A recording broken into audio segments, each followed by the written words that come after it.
He loved to fly. He entered the Army as an infantryman, and his goal was to get transferred into the Air Corps, and he did. And he couldn't wait to fly over Germany and bomb Hitler.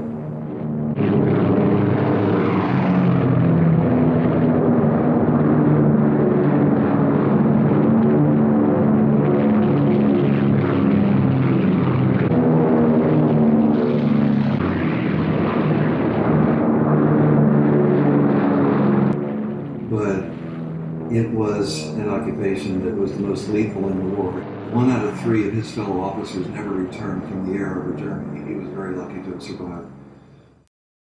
He told me about times during flights of his 35 missions where he'd be hit with flak, other heavy bombers would be hit with flak and go down right beside him, right in front of him, to their death.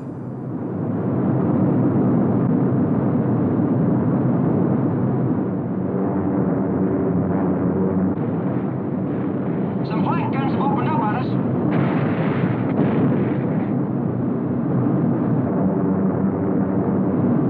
Enemy fighters at 7 o'clock high.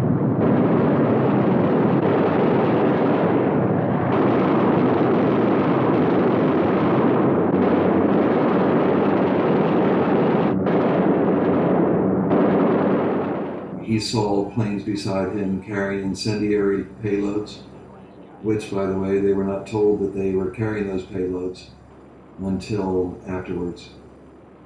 But when those planes got hit and the incendiaries went off, the planes were engulfed as an inferno in seconds. And he saw men diving out the waist windows on fire. He said like fiery teardrops falling out of the sky. He got hit with flak once that knocked an engine completely off his wing, made a hole so big that when he got back, he said 10 men could stand underneath that hole. He didn't know how he got that plane back. It shuddered like crazy. The men didn't stop vibrating for a day later. It was back in 2006. I was sitting with my father in his retirement home in Pennsylvania, and I was recording his war stories as a heavy bomber pilot over Germany. That's all I knew that he did in the war. And I felt that weekend that I had really obtained all of his war stories and very happy about it. Had a couple of hours of recorded conversation. Near the end of that weekend, he said something that kind of took me by surprise. He said, "Lee, you know, I was disillusioned and depressed when I got back from Russia." And I corrected him. I said, "Dad, you mean England? You were stationed in Dulwich, England." And instead of his saying, "Oh yeah, I'm sorry," he had a strange pause and then looked kind of frustrated. And then he said to me, "You know, Lee, I need to tell you the truth here. I've never told the family. I was ordered not to tell anybody about the second part of the war that I was involved in. And that was going to Russia. It was a clandestine mission. Didn't want to talk about it then. Don't feel like talking about it now." But I pushed him on this, and I knew he was really uncomfortable, but I had to know more about what this was. And I felt that he, underneath, really did want to talk about it, and he had held it back for so long. Finally, over days and weeks, even months, a few more visits to my father, some more recorded conversation, it all came out that there was a second war for Captain Robert Trimble. 3 years after I had done the recorded interviews with my father, when he, in May of 2009, he passed away. I had held on to and not talked about his experience in Russia until that point because I was honoring his wish that I not do so while he was living. In 2009, I started research at the National Archives in Washington, D.C. because I needed to know whether the things that Dad told me were true, or whether they were just the musings of an old man. And from the very first day, we were doing research in the section of the archives called the Military Mission to Moscow. And we immediately uncovered not just one or two documents on my father, but tens of documents.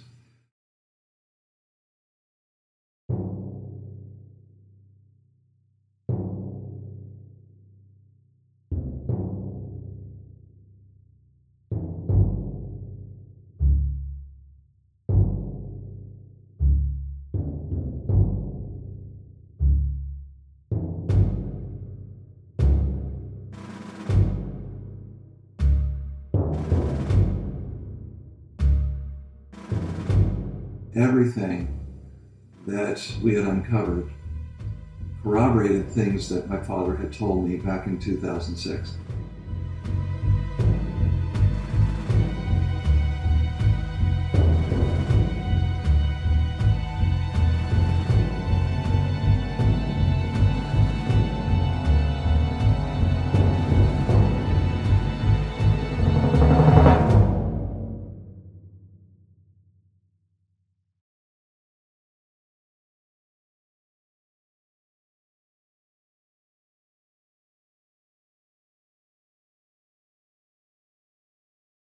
This guy, this Colonel Helton, that I was flying with, he said, sit down there. I have something here. He said, I'm going to tell you about it. He said, maybe you would like to take advantage of it. He said, I know that your wife had a baby while you were over here. He said, and I got this telegram from the headquarters that they were looking for a pilot that could fly a B-24 and a B-17. He just thought that this is something that he could do for me. He said, you know, when you go home now, he said, you're only going to be home for 21 days. He said, the more than likely, he said, they'll send you right back over here to fly another set of combat. All you got to do is know how to fly either one of these planes. He said, you would bring that plane back either to England or down to Italy. He said, and that would take you maybe a couple of months. And after you get that done, he said, you can tell them you want to go home. And then when you go home for 21 days, maybe the war will be over. He was just as dumb as I was. But they never told him. They just said, if you find a man, just tell him to report. Robert decided to do that. His wife, my mom, said, yep, go ahead and do it. I want you home, but I want you safe. And so he decided to stay behind the front lines and do that. The day after that, he was on his way to London with a scrap of paper in his hand with an address.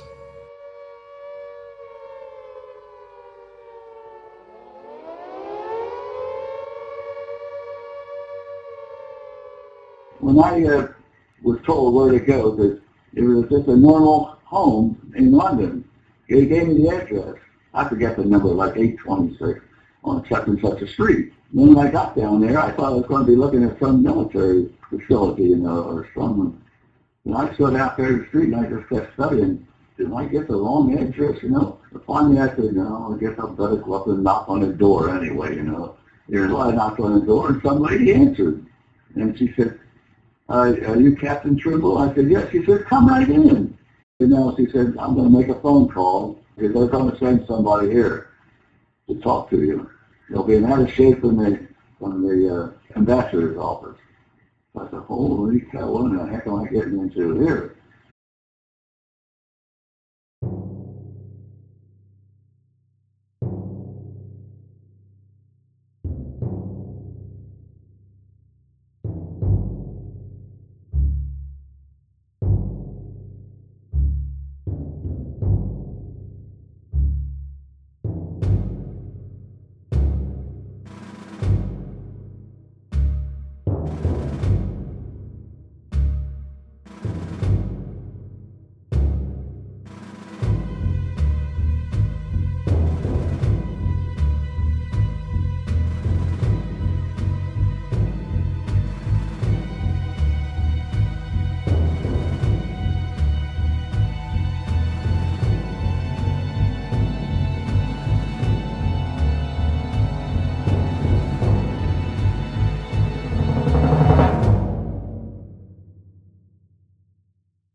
Tehran, capital of Iran, the conferences moved. Here, 6,000 miles from Washington, 2,700 miles from London, and 1,500 miles from Moscow, the President and Prime Minister meet their great ally in the war against Nazi Germany, Marshal Joseph Stalin, Premier of Soviet Russia.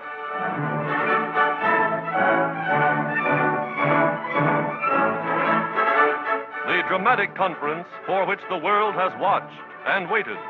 Backed by the greatest concentration of military power in history, the Tehran Conference broadcasts its official communique to the world. We, the President of the United States of America, the Prime Minister of Great Britain, and the Premier of the Soviet Union, have met and expressed our determination that our nation shall work together in the war and in the peace that will follow. The common understanding which we have here reached guarantees that victory will be ours. We came here with hope and determination. We leave here friends in fact, in spirit, and in purpose.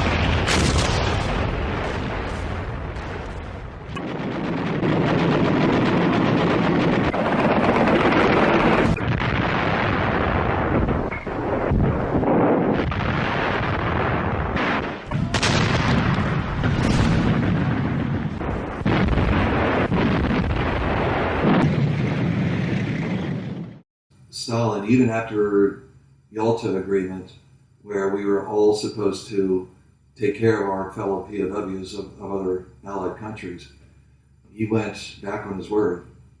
And he had issued, even before the Yalta, decrees that all POWs were traitors and cowards, and to be treated as such if they could be recaptured.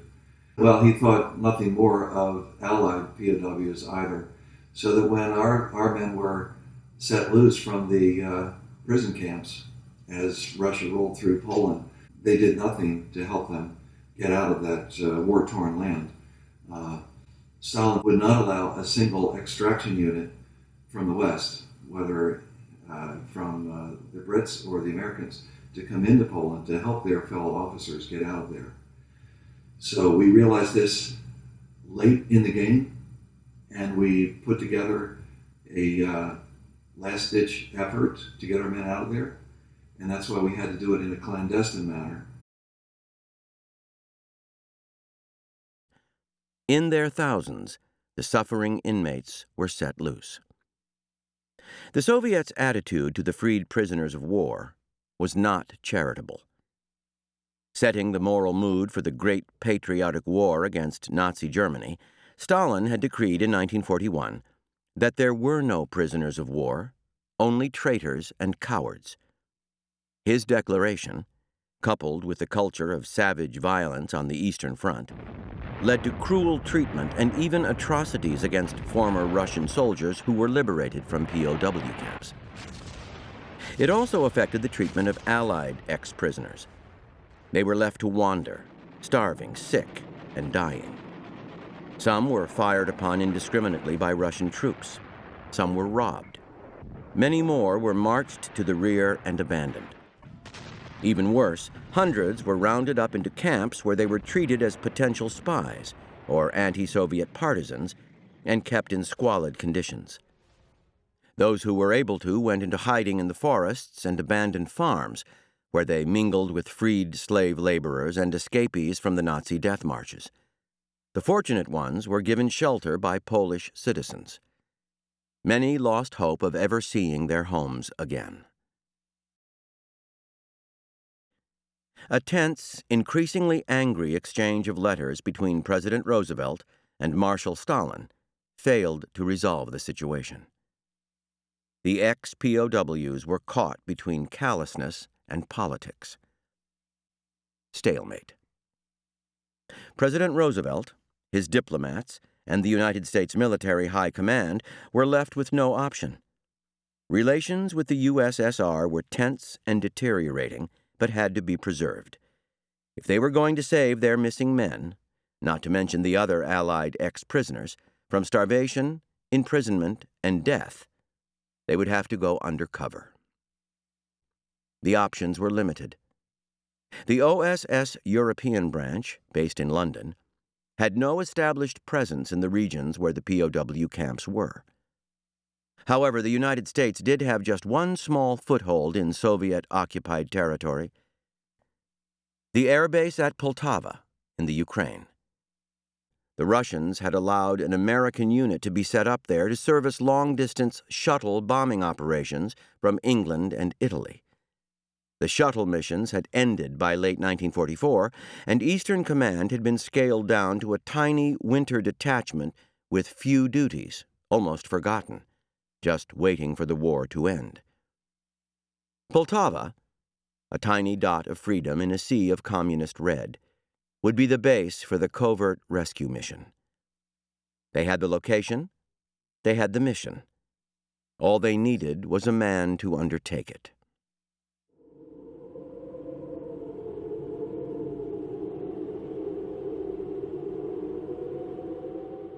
I'll never forget when I stepped out of that plane, I made up my mind right then and there, hey, you made a mistake, buddy. The wind was blowing, the temperature was about 20 or 25 below zero. I had a warm jacket, but it just went right through it. It was that cold. And the wind was blowing terrible.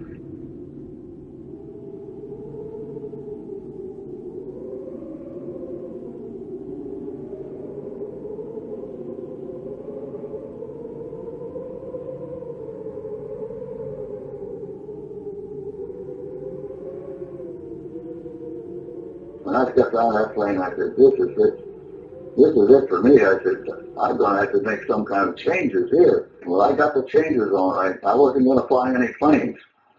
When I checked in with my commanding officer, who was another colonel, a nice guy, he said that was just a ruse to tell the Russians that we're sending a pilot up there. See, if they knew what I was up there for, that would have been persona non grata. I wouldn't even gotten out of Cairo, which would have been a godsend for me. I told him right then and there, too, I said, I don't like this at all. He said, I can't do anything about it now. Robert would grow to like Colonel Hampton, and eventually learned firsthand about the stresses of his position.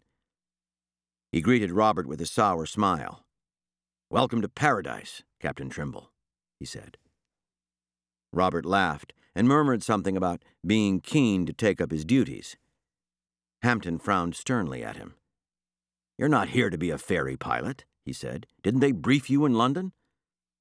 He demanded to see Robert's passport and studied it closely while Robert felt the first prickles of cold sweat. "Have you taken a look at this passport, Captain?" Hampton said. "This is a diplomatic passport, identifying you as a United States government official." He handed it back.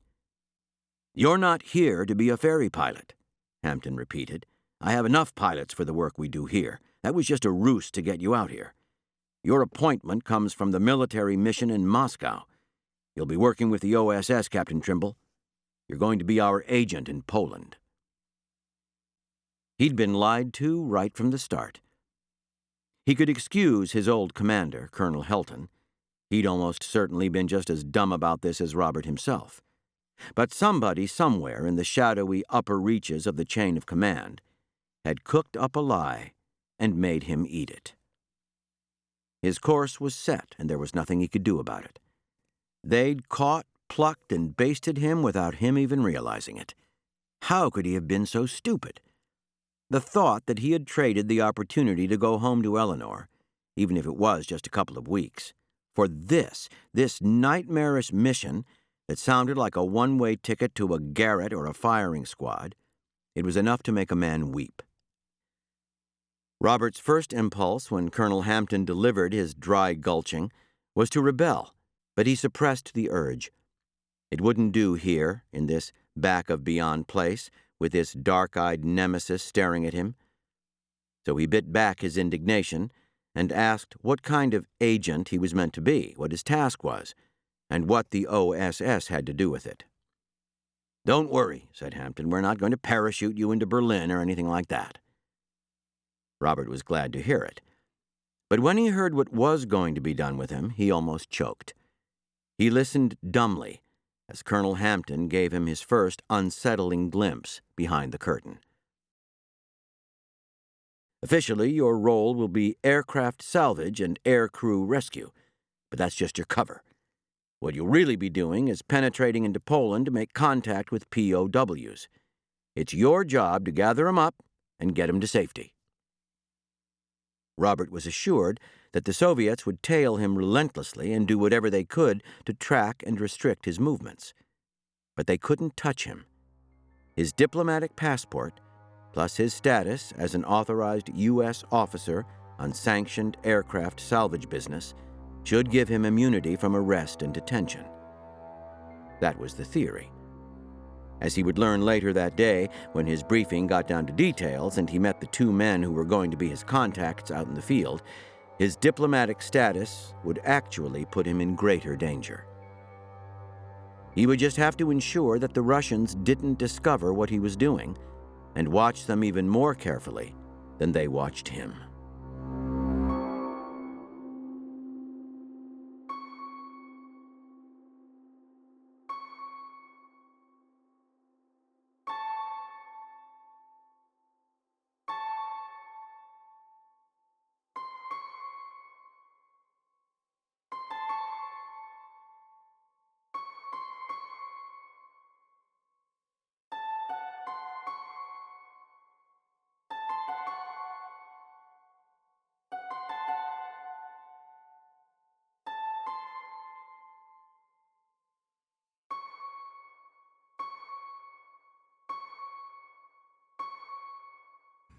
As far as we know today, he was the first Western American serviceman, free serviceman, to lay eyes on Auschwitz. As soon as he got to Poltava, his first mission from his commander, Hampton, was to go to Auschwitz. Just 3 weeks earlier, the Russians had rolled through and liberated that camp, and they wanted one of our officers to go in and report what had happened there and on the conditions of the people there. So he went. He became sickened to his stomach, not only he, but also his interpreter, and they could only stay an hour or two and had to leave. But he saw what everybody knows now today happened there, of the murders that took place there in the crema, or the crematoria. And my father saw all of that, and he said that he saw stacked up bodies, frozen, because this was wintertime, that they couldn't get rid of. They didn't have time to get rid of, the Germans. He felt the bricks of the crema. He said they were still warm, and down under were still warm at that point in time. And he said it was a horror that he was not prepared for.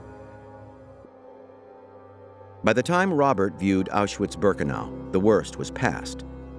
But it left him with images that would live in his nightmares for decades to come. In all his guided tour, Robert heard little mention of the Jews. The Soviets affected not to recognize that the mass murder had been focused primarily on the destruction of the Jewish race. The communist view was that the camps represented the ultimate obscenity of fascism and capitalism, an industrial system which incarcerated and murdered its workers. But it could not be denied that the Soviet authorities had reacted promptly, efficiently, and humanely to the plight of the thousands of prisoners. Was it possible that American fears for their liberated POWs were misplaced? Might the Russians actually honor their obligations? Robert didn't know. But when he got back aboard the Jeep for the return journey to Krakow, he felt a grim resolve that had been absent since his briefing at Poltava. His lingering feeling that this mission wasn't for him, that they had chosen the wrong man, had dissipated. Whatever happened, he would do whatever he could to save his fellow men from suffering and to bring them to safety and freedom.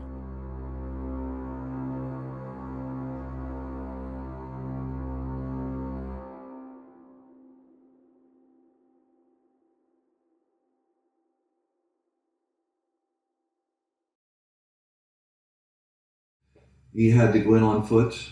They would fly him into various cities in Poland, ostensibly on missions to bring back aircrew and bring back bombers that had been repaired, because the Russians were allowing this part of his official mission. But while he was there in the various cities, he would slip out away from the NKVD, Stalin's secret police that trailed him everywhere while he was there.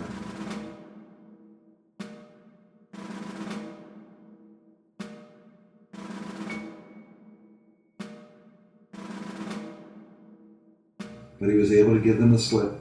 He would take coded information he received from the OSS operatives. He knew nothing about clandestine training. He was just taking messages from the OSS to go and find these POWs and other survivors from the forced labor camps to get them out of Poland. And he used whatever methods he could while he was out in the countryside. Basically, he was an Eagle Scout as a teenager, and he used that training alone to help him survive while he was out there, digging holes in the snow, camping in little snow caverns that would keep him warm overnight, and looking for people in the forest during the days.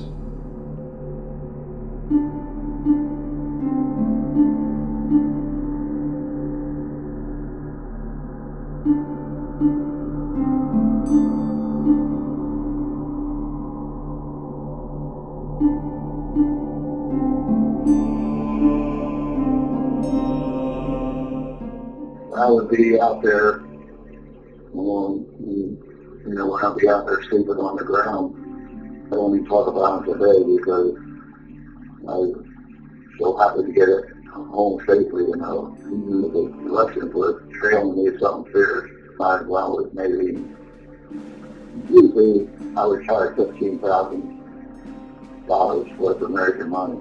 And all of them crisp, brand new bills, because the crisp ones come in a package. You could get a lot in a pack. I had my bedroll and everything to stay warm in, with big hole in the snow, and then I would get in there in my bedroll, and then I pull the thing up over my head because it would blow. It was so bad at night that it would blow the hole over straight across with snow. Well, then that kept you nice and warm because you had all that snow on top of you, and boy, you didn't get that cold at all. Were you out there alone? Oh yeah. Completely alone.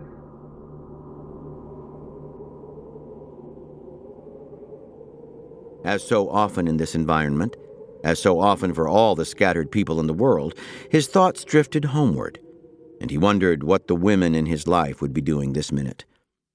Eleanor would be finishing work, riding the bus across the Market Street Bridge, the endless line of lanterns flickering hypnotically past the windows. In the house on Hummel Avenue, lamps would be alight in the windows, casting a warm glow onto the street, and his mother would be lighting the stove and starting the dinner. The lanterns on the bridge and the glowing windows of the houses along the street evoked the very essence of home. In Poland, you rarely saw a town at night. It was too dangerous to be out after dark. And so he thought of home. He awoke a little after dawn to discover that there had been a fresh fall of snow during the night. Light was growing among the trees, and the sky was a pale blue-gray. The forest was filled with a close, hugging silence, in which the creaking of snow was like the grinding of boulders. Rubbing his eyes and loosening his limbs, Robert packed up his bedroll, hoisted his pack, and set off through the forest. He had a map, a compass, a grid reference, and a goal. That was all he needed. So long as there was something to aim at, something good to do today, he felt he could win through this war and find his way home. He hadn't been walking long when he saw movement among the trees ahead. Two men, wearing the familiar ragged, bulked-out clothing of refugees, were standing in a clearing, faces turned toward the sky, apparently taking a moment to enjoy this rare interlude of morning sunshine. Robert approached, thinking they must be from the POW group he was looking for, despite the fact he was still some way from the rendezvous.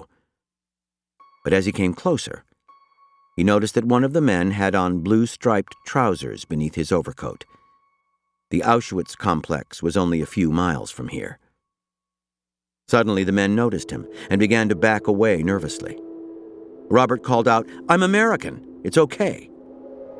They didn't seem to understand. Robert guessed that all they were seeing was the military clothing and the red army fur hat. "American," he said again. The men stopped and let him catch up with them.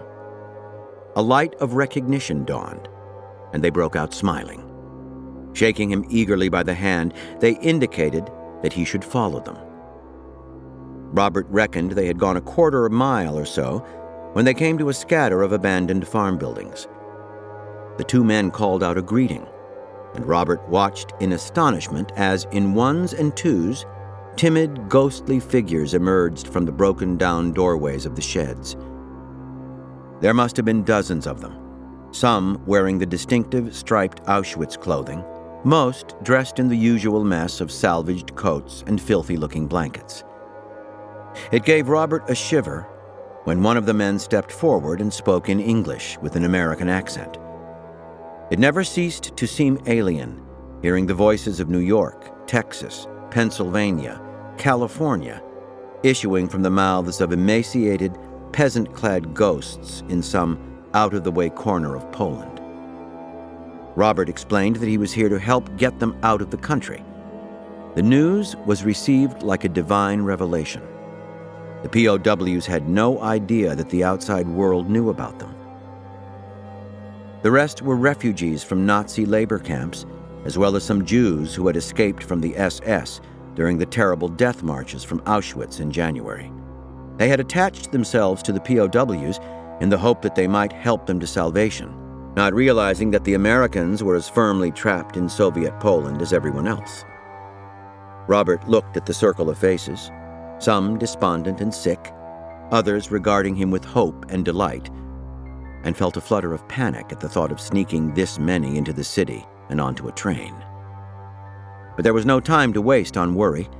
It was a long way back to Krakow, and with 50 mouths to feed, Robert's supply of rations wasn't going to last to the end of the day.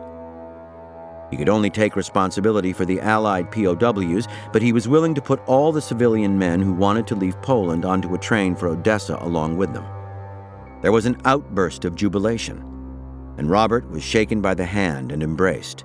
Tears of joy were shed at the good providence that had brought them this opportunity to escape from this frozen hell. Amid the joy, there was anxious muttering. Some asked, "What about the women?" "Which women?" somebody asked. "In the camp, of course," said somebody else. "And the little ones," someone added. A few voices were raised in protest, arguing that if they were to make it to Krakow, they needed to get going now and not waste time with trifles. Other voices spoke angrily against them. Bewildered and with a rising anxiety, Robert was persuaded to go with a small group of men to meet these women. Another mysterious walk ensued, across fields and woods. He could feel the situation slipping out of his control and wondered what surprises were still in store for him. An extremely unpleasant one, it turned out. The trek brought the little party to the edge of an industrial area and a road that led to a concentration camp. It looked just like the one at Birkenau, with layers of barbed wire fencing surrounding rows of barracks blocks, but much smaller, just a fraction of the size. The place had been abandoned. There wasn't a soul about. The men led Robert in through the broken-down gate. He had prayed that he would never have to set foot in such a place again. With a rising sense of horror, heart thumping, he walked among the barracks, some of them burned, some demolished. Unlike his visit to Birkenau, fresh falls of snow had softened the scene a little. Passing by an open space, Robert noticed a big ditch. The men with him averted their eyes as they passed it. Robert realized that what he had taken for a snow-covered mound of earth beside the ditch was a stack of frozen corpses, sprawled and entangled, naked limbs protruding rigidly. As at the main camp, the work of destroying the survivors and the evidence of the murders had been left half done by the SS. Robert looked away, feeling sick, and hurried after his guides. They led him to a barracks hut in the middle of the camp, where one of them knocked on the door, called a greeting, and entered, beckoning Robert to follow. It took a moment for his eyes to adjust to the gloom inside after the glare of the sunlit snow. A long, low table ran the length of the room, and along both walls were wooden structures that looked like shelves in a freight warehouse. The place seemed deserted, but then he noticed some faces looking out from one of the shelves. Women, together with a couple of children. More female faces appeared, peering at the stranger. "They come with us?" one of the men asked Robert. At a rough count, he figured there were 25 of them. He already had 50 people to manage. It wouldn't be possible. No, he couldn't do it. It could put the whole operation in jeopardy. But how could he tell them that? He glanced around at the miserable interior of the hut, and an image of the bodies outside flashed into his head. He looked again at the faces of the women and children.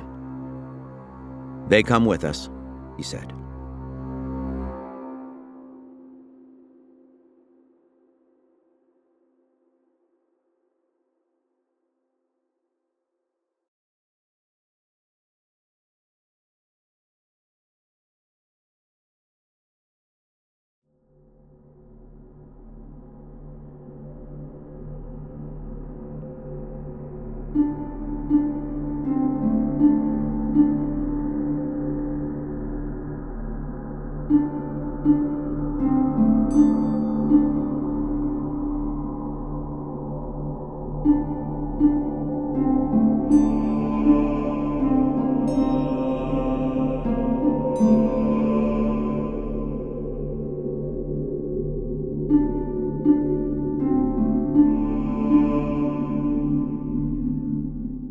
The Russians wanted our bombers. They wanted to reverse engineer our planes to find out how they could make them themselves. And so they did their best while he was there to keep him from getting that bomber out of there. They were stuck in some pine trees there. And then we had all the supplies to repair it. They wanted to keep it there and repair it themselves, and then take it back to Moscow and find out how they were made. Normally that plane on a runway would take about 3,500 feet, I would say, to get it off the runway. It was nice and dry. Here we were out in snow, and we only had 600 feet. We strapped that plane down with every ounce of steel, all the seats, the ball turret, all the steel plating that protected you from bullets, big heavy gun things that we mounted the guns on, you know. We removed all those, everything. Got it turned around so we'd be going down this hill. Down there was a little stream there, but it left a little bank about that high. A Russian colonel and his entourage came to visit and said, "We're glad that you've repaired the bomber. Now we're going to take you back into Stashow and get you a nice dinner and put you up in a hotel, and we'll arrange passage for you back to Poltava that way." And my father said, "No." He said, "We repaired this bomber. I'm the only one who knows this bomber at this point. I'm not letting any of your people fly this baby out of here."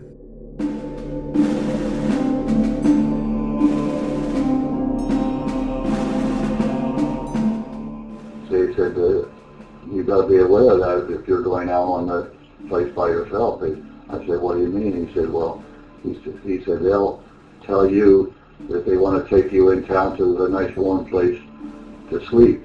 He said, "And what they'll do is they'll drive by a woodland someplace," he said, "and all of a sudden they'll jump out of the Jeep and they'll say, 'Hey, there's Germans there. I see Germans back there where those trees are. Everybody out.'"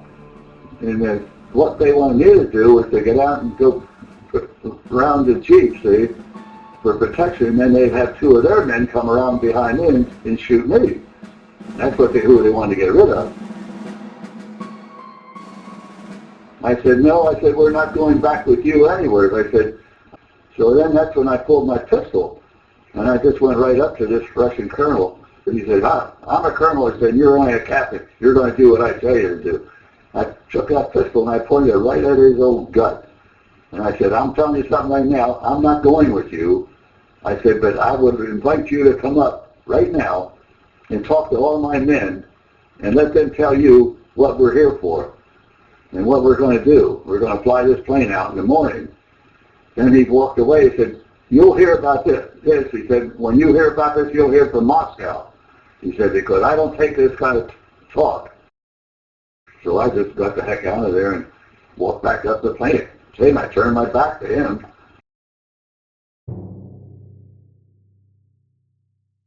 With mounting apprehension, they began the routine of bringing the sleeping beast back to life. One by one, with gentle coaxing, the engines were started up, coughing and spluttering great clouds of gray smoke. She was one sad-looking B-17, leaving behind a scatter of discarded parts in the snow. Battle-scarred, with sheets of plywood covering the holes in the fuselage where the gun turrets had been removed, and rags stuffed in the larger flak holes, she didn't look like much of a prize for either side.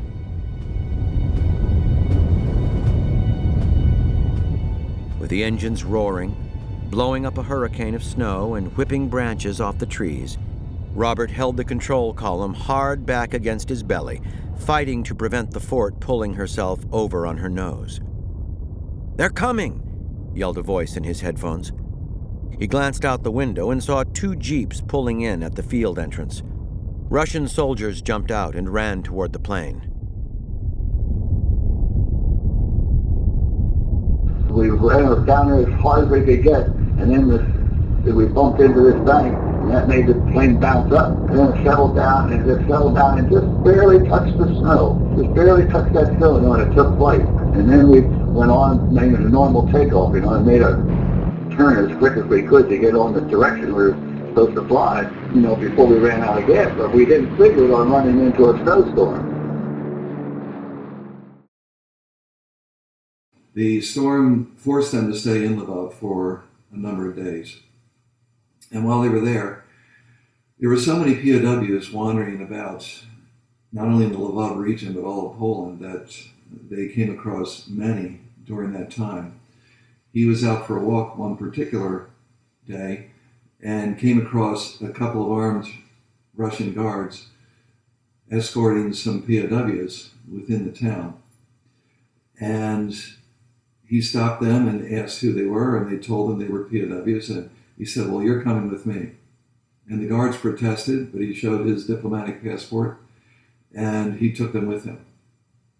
Brought him back to his hotel, the Hotel George in Lvov.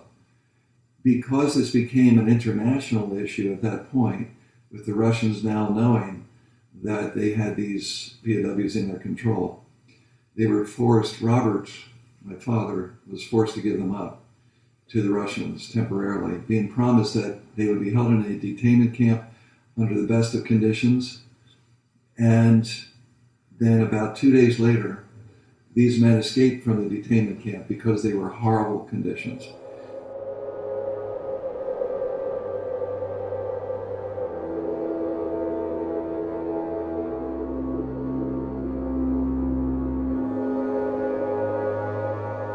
Their clothing was taken from them. They were issued Russian uniforms.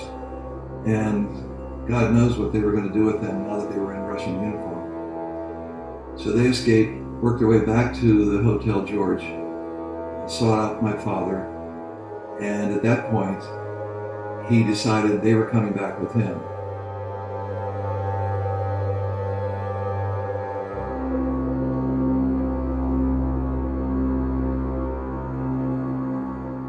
And so he put them in airmen's uniforms and decided the only way he could take them safely out of the region was to fly them back with him and smuggle them essentially into our American base there at Poltava.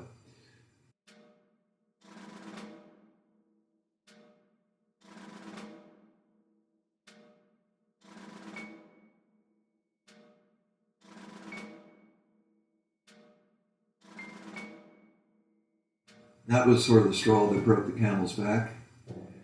And that, along with the other smuggling issues, they decided just 2 weeks later to close down the entire base.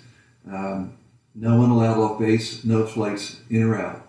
And the Russians, for many reasons, were so angered by these incidents, they insisted that the military mission to Moscow, General Dean, Ambassador Harriman, remove the top 3 officers at the base, which they did summarily in the space of 24 hours. There was only one man standing at that point who was the highest ranking with flight status. And you had to have flight status in order to be a commander of an air base. And that was my father. So ironically, even though he was partly the cause of the base shutdown and the ire of the Soviet Union, he became the commander of the Poltava Air Base.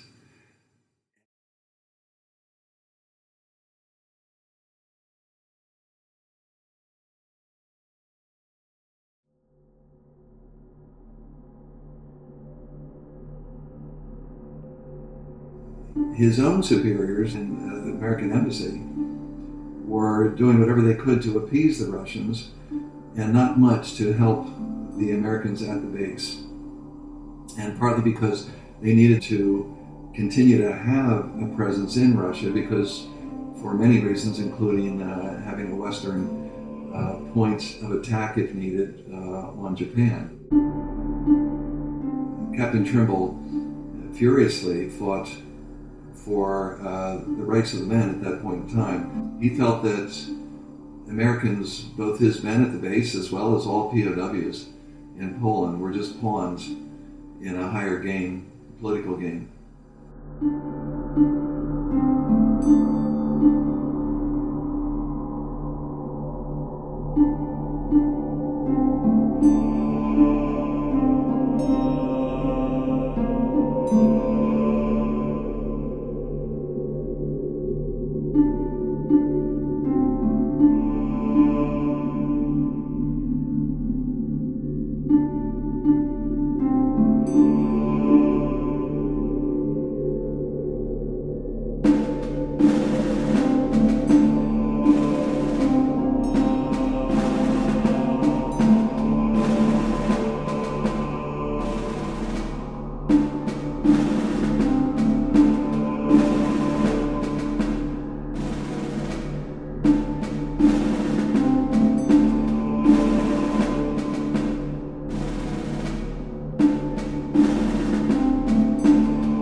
Well, he did keep it secret for 60 years, and mainly because he was simply ordered not to talk about it. It did affect him in various ways that I was not aware of until I was much, much older, perhaps 40 or 50 years old.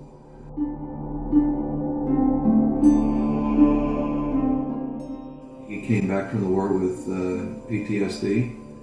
They didn't call it then, but that's what we call it now. And he was depressed and had a really hard time functioning, assimilating back into civilian life. It affected his relationship with my mom. They had a terrible time for the first few years on his return from the war.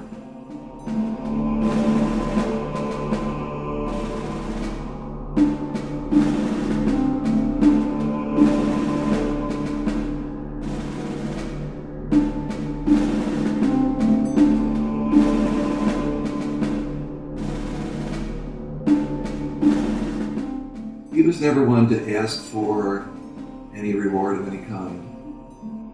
And I would say that it was more my sense of anger after my father had told me his story that he had not been properly honored.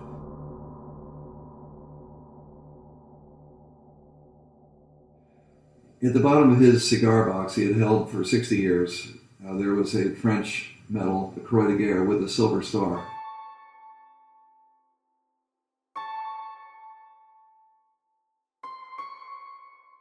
He told me about the story behind that medal.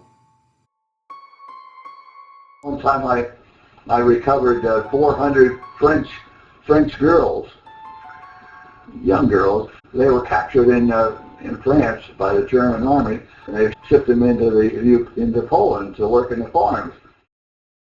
While he was in Lvov, this was his last trip into Poland, at the Hotel George, a young lady walked in rags, and she was looking for the American that she was told was in the area helping people get out of Poland and back to their homeland.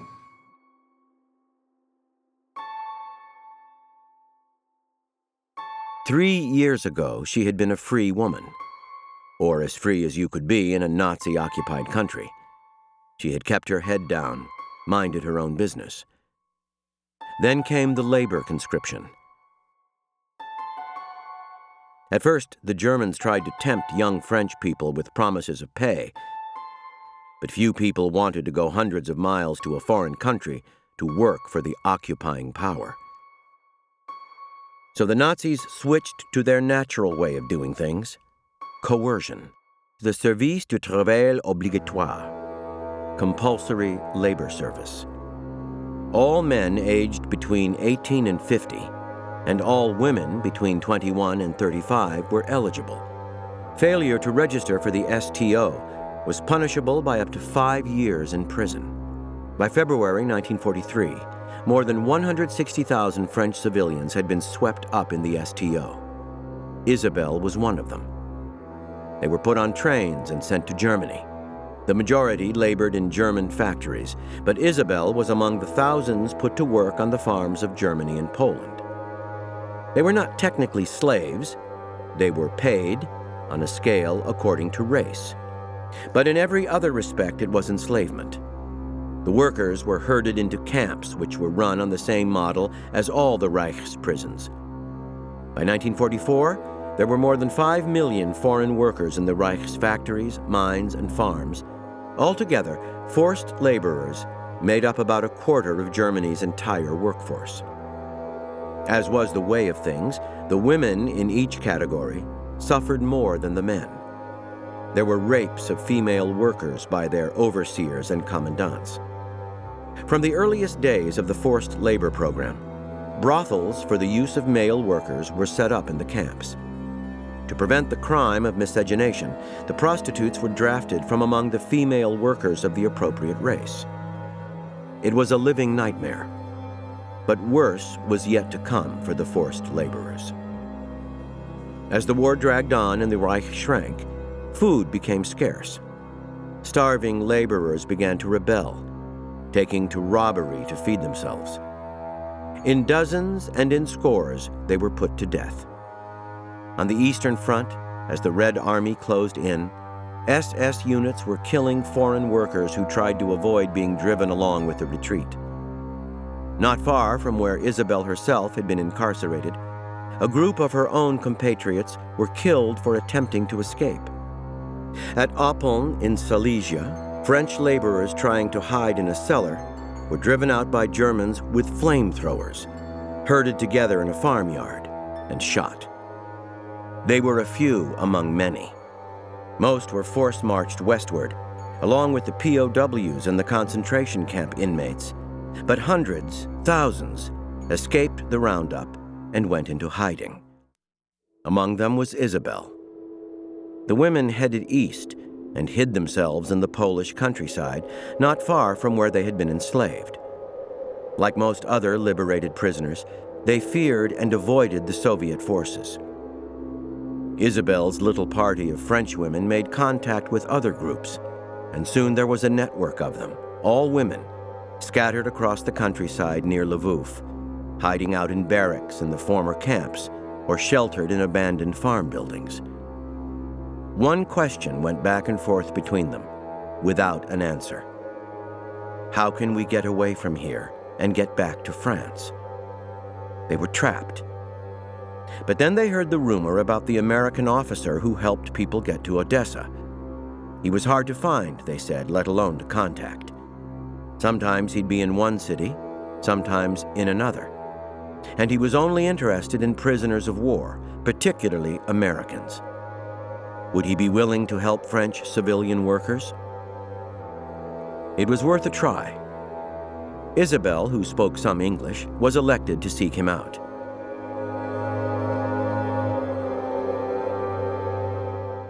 When the Russians went on past there, they were just leave those women to fend for themselves. They didn't have any way. They would just keep on going, and the women would be wandering around the countryside wondering what to do. Sure enough, they heard about me being in Lvov. You know, they said, well, let's go try to get in touch with that person. That was dangerous. And I said, well, how many of you are there? They said, well, right now we're 400. She ate ravenously. Between mouthfuls, she told him fragments of her story. The conscription in France, the journey to Poland, the forced labor. Anyhow, he said, we'll go to the station in the morning and get you on a train. You'll be in Odessa in a couple of days. There'll be a British ship to take you home and... Ah, non, she interrupted, almost panicking. Non, tu m'amies. Il faut que me accompagne. She stopped and gathered herself. Excuse me, my friends. I will not be without them. They must too go with me. Sure, said Robert, unfazed. Refugees were almost never alone. They always came in pairs or groups. How many of you are there?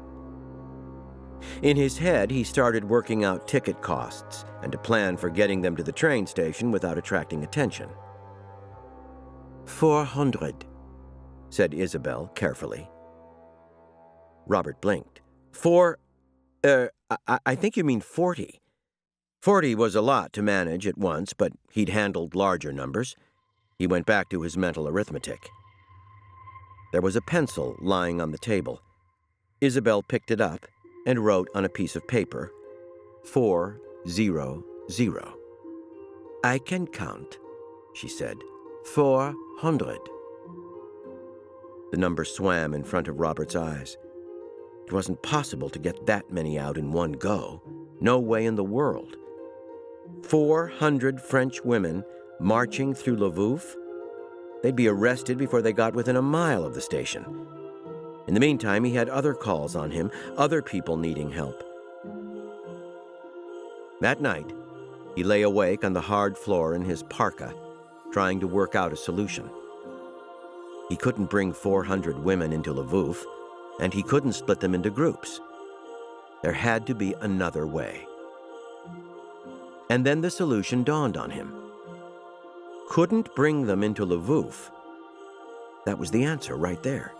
He didn't need to bring them in. The idea was absurd, it was dangerous, but it was a plan.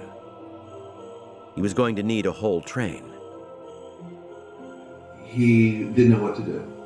It was impossible to get 400 women into town, into the train station, and out of there without the Russians, without the NKVD wanting to intervene, and they would surely have taken these women, corralled them into the detainment camp, exactly what these women were trying to avoid. They went to his room in the hotel, and they sat and they devised a plan to get all 400 women out of Poland, and the plan worked.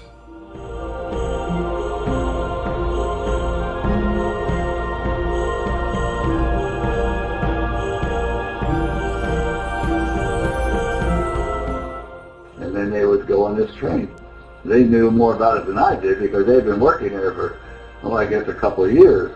So they knew more about the territory than I did. So every time I would tell them something, they'd say, oh yes, we know where that is, and they could talk English, a lot of them. And that's how I just said goodbye, and that was it. They might have swamped me with kisses, sure, he still happened, because they're out in the cold too.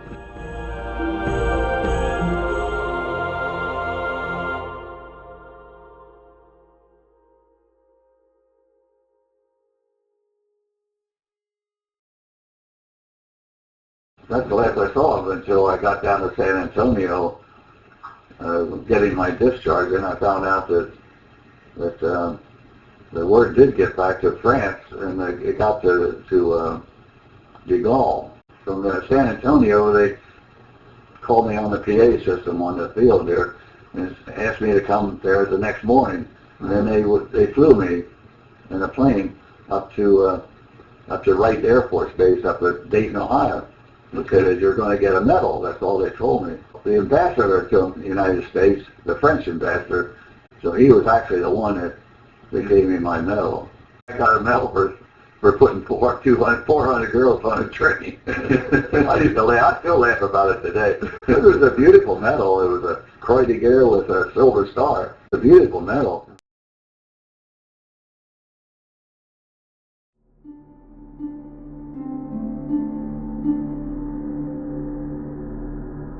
So 2 major countries in the war, Russia and France, had awarded my father for his achievements as a humanitarian in rescuing individuals under Russian-controlled Poland. But the only country that has yet to give him any recognition for what he did there is the United States of America.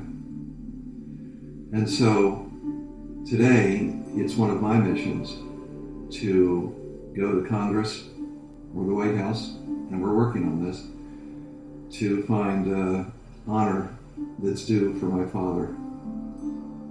We're still asking for them to do the right thing today.